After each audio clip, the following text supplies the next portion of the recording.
안녕하세요. 저는 정형외과 척추 전문의 최준영입니다. 일산 동국대병원에서 근무하고 있습니다. 안녕하세요. 저는 서울대학교 보라매병원에서 근무하고 있는 정형외과 척추 전문의 강태훈입니다. 저희 이번 시간에는 골다공증에 대해서 살펴보면서 골다공증과 러닝과 어떤 관계가 있는지 한번 얘기를 해보도록 하겠습니다. 교수님 평소에 골다공증 환자 정형외과에서 보는 게 많나요? 의사 선생님들께서 골다공증에 대해서 진료를 보고 계시지만 특히나 골다공증의 가장 위험한 합병증이고 가장 삶에 영향을 미칠 수 있는 것은 골절입니다. 즉 뼈가 부러지는 거고요. 골다공증은 뼈가 약해지는 것이고 그러다 보니까 뼈가 부러지는 골다공증 골절이 많이 생기게 되는데 대표적으로 많이 생기는 허리뼈, 등뼈, 그 다음에 고관절뼈, 여러 가지 손목 등등 골절이 생기게 돼서 저희 정형외과 의사들이 많이 보고 있습니다. 다른 선생님들보다 저희가 잘 보냐라고 하면 그건 아니겠지만 그래도 저희는 골절을 기반한 여러 가지 수술적 치료와 보존적인 치료들을 모두 시행하고 있어서 어디다 상의해야 될지 모르겠다 싶을 때는 정형외과 전문의와 상의하시면 됩니다.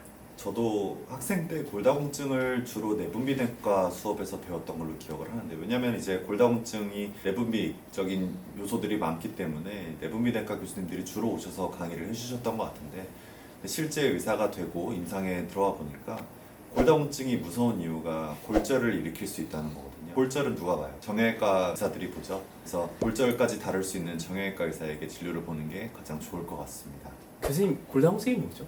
골다공증은 쉽게 말해서 뼈가 약해지는 겁니다.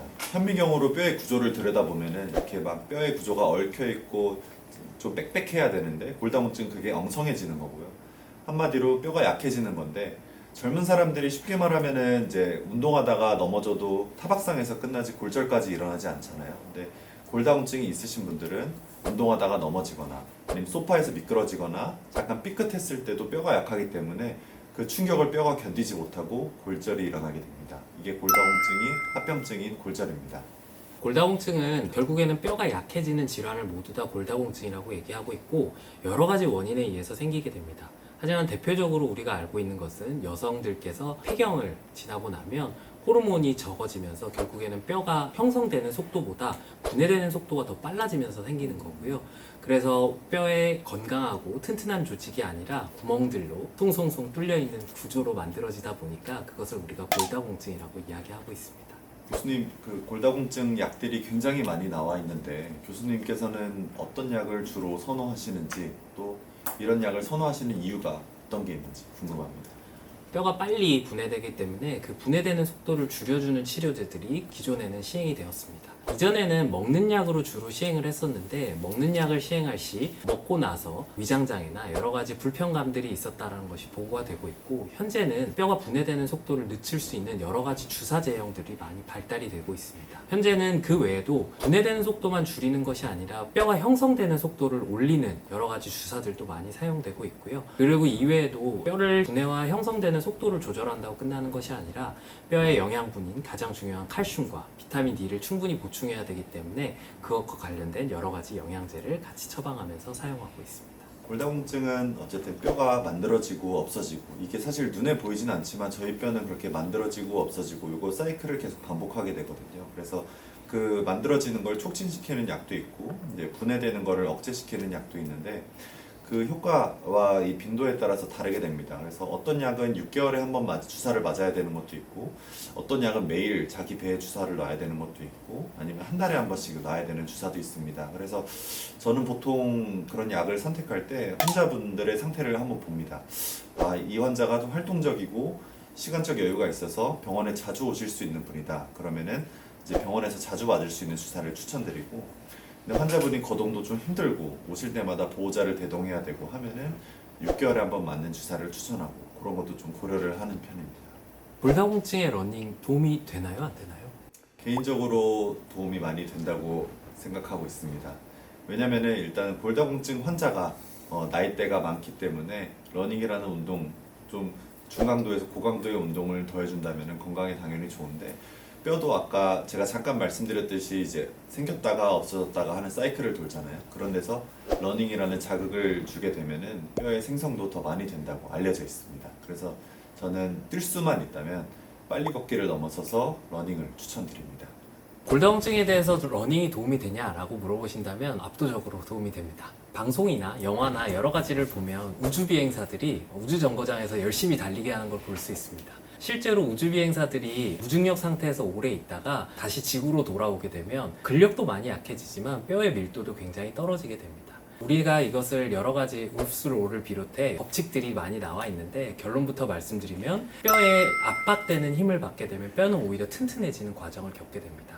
그러다 보니까 중력이 없는 상황에서 있다 보면 뼈가 오히려 약해지는 과정이 되는 거죠. 골다공증도 결국에는 뼈가 분해되는 속도가 빨라져서 생기는 상황이기 때문에 적절한 자극을 통해서 축성 압박력을 주게 되면 뼈는 다시 튼튼해질 수 있는 인자가 생길 수 있고요.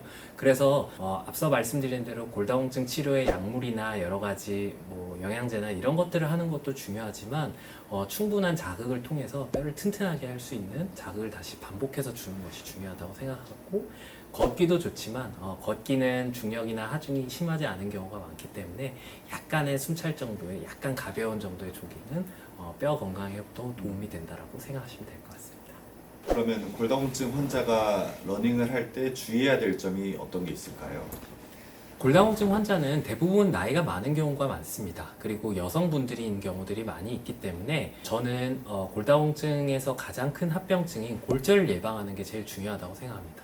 오히려 뼈를 튼튼하게 하겠다고 달리기를 하다가 무턱대고 넘어지거나 아니면 어디를 짚어서 부딪힌다거나 했을 때 오히려 골절이 생기게 되면 더 좋지 않다라고 할 수 있거든요. 그래서 앞서 말씀드린 대로 내가 견딜 수 있을 정도 그리고 심하지 않은 강도 내에서 적절히 달리기를 통해서 뼈를 튼튼하게 해주는 건 도움이 되겠지만 너무 무턱대고 달리기부터 해봐야겠다 해서 넘어지거나 하면 더 큰일 날 수 있으니까 그거는 주의하면서 운동하시는 게 좋겠습니다. 네, 저도 같은 생각입니다. 골다공증을 더 좋게 하게 한다고 러닝을 시작했다가 다치면은 오히려 더 큰 안 좋은 일이 생기는 거기 때문에 러닝을 하기 전후로 꼭 그 환경이 안전한지 살펴보시고요. 그래서 궂은 날씨거나 좋지 않은 날씨일 때는 자제하는 게 좋겠습니다.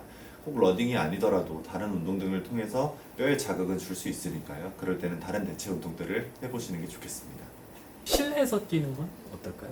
실내에서 뛰는 것도 좋죠. 하지만 개인적인 생각으로는 실내에서 뛰는 거는 좀 재미도 없기 때문에 한두 번 정도 뛸 수는 있겠지만 오래 뛰라 그러면은 잘 못하거든요. 그만두게 되고. 그래서 더 재미를 붙일 수 있는 야외 러닝을 조금 더 추천드리지만 항상 아까도 말씀드렸듯이 그 달리는 곳에 안전이 확보되어 있는지 확인을 하고 뛰는 것이 중요하겠습니다. 트레드밀이나 가볍게 이제 실내에서 뛰는 것도 좋지만 야외에서 뛰는 것도 여러 가지 이제 얻을 수 있는 이득이 많기 때문에 고려하시는 것도 좋고 실내에서 운동한다고 절대 문제되지는 않습니다.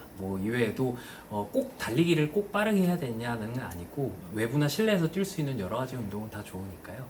실내에서 라인 댄스를 치시던지 아니면 밖에서 파크 골프를 치시던지 좋아하시는 운동을 적정 강도로 하시면 문제가 없을 것 같습니다. 그래서 교수님 마지막으로 그러면 이제 내용을 정리해 보자면 골다공증 환자에게서 러닝을 추천하시는 것이죠? 네. 오늘은 골다공증과 러닝의 상관관계, 골다공증에서 다뤄봤는데요. 이번 영상이 유익하셨다면 구독과 좋아요 눌러주시길 바라겠습니다. 지금까지 서울대학교 보라매병원 강태훈, 동국대학교 일산병원의 최준영이었습니다. 감사합니다.